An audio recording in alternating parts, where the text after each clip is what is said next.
Hey, how's it going? This is Mike from M&R. Today we're doing the dual 30 light bar on the Freightliner Super C.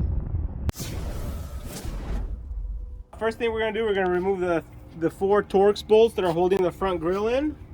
So that way we can have access to the radiator support. So we're going to use this particular bolt for the mount for the M&R brackets. We're going to remove the factory bolt. I'm going to slide the bracket in onto that factory bolt and reinstall the same nut.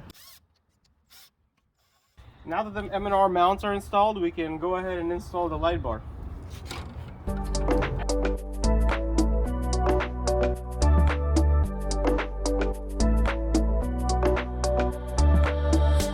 Now that we installed the top light bar in a white configuration, we're going to go ahead and do the same thing for the bottom one that we have.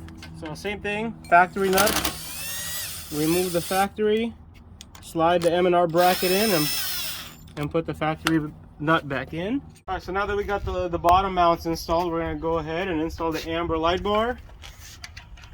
Hand thread it, align it, and then do the final tighten. So now we put the grill back on, and you can use the adjustable rail to get the height of the light bar, so that way it fits in between the slits of the grill itself. The last step of the install, after you tighten up all the bolts on the brackets, would be to use a generic wiring harness to get power to the light bars and to replace the 4 bolts we took out in the beginning to hold the grill back in.